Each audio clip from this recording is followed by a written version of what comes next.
Anita, mňa pravdepodobne poznáš. Nie. Ingrid. No však dobre. Pozná každý. Čaute,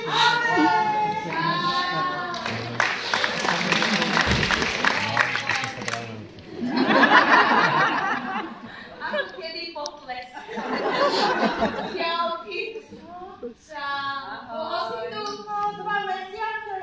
Ináč ja som Kristína, ale všetci mi hovoria Krista. Akože Krista zase si všetko dožrala.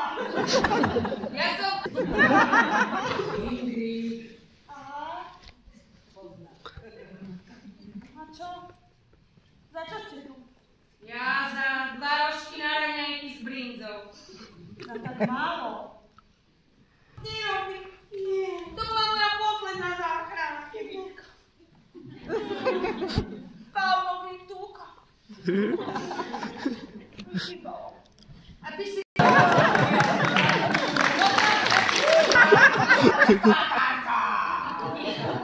Nič veľké, len také malé jednohúbky. Na to si príde až o polnoci, babi. No, mužovi som dala tabletky na spanie, aby poriadne vytuhol. Keď idem do kuchyne, od rána mám chuť na húspeninu, takú čerstvú, strohú. Otváram chladničku. Nejde to. Zalepili ju sekundovým lepkom. To je svinia. Nevadí. Bežím k práčke. Mám v nej ukrytú čabajku a pečeň chleba. Tu prilepil. Nie, dal traktorí. Hajse. Hajde, posledná šanca. V splachovacej nádrži mám 3 konzervy pražskej šunky. Železná rezerva. On to všetko našiel, pretože náhodou išiel niečo opravovať. Nie, sú tam, ale chalani otvárať, nožík, šrobovať. Skúšam zúbať, nejde to. Našťastie mám vo flaši od Ani váže Salko. 2 roky po záruke nevadí. Postaví na nohy a utekám na najbližšiu pumpu a vyžerem všetky bagety z mrazáku. Salámovú, Sarvingovú. mexickú, syrovú, Tuňákovú. fajčiarsku.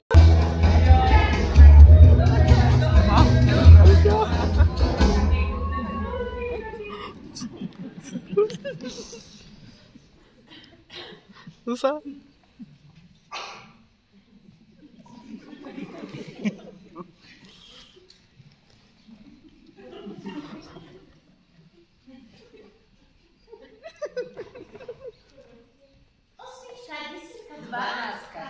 Pláchame sa, pláchame. Keď sa s Kristou. No, všeličom sa to... Hlapiči!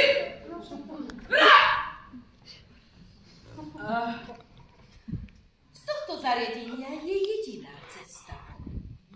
Cez kontrolnú váhu. Prišli ste v poslednej chvíli. Vaša sloboda bude dočasne obmedzená pre vaše dobro. Pomôžeme vám! My vám pomôžeme! Odteraz už nemáte meno. Ste iba číslo.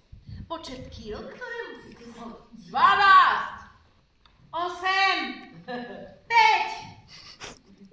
10. Pokiaľ vyhodláte, nikdy neobíte svojich prísť. Nečakajte zrutovanie. Budete počiť krv a robiť slzy. Niektoré z vás, neviem, tak dávam krv, typujem vás. Pretože čím skôr pochopíte pravosť, tým skôr...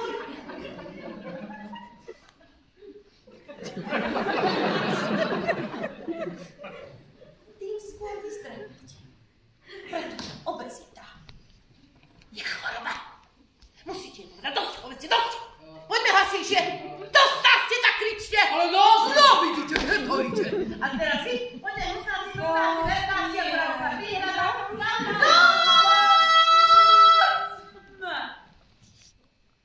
Ale nemusíte tak nahlas. Ja vás počujem. Nech sa páči, sadnite si. Ďakujem redukčnému programu. No, to je plán. Nájdete vašu stratenú identitu, vaše nové ja. Každý kilo odhodeného zvuku zvýši vaše sebavedomie o iba 6%. A to je skoro 2.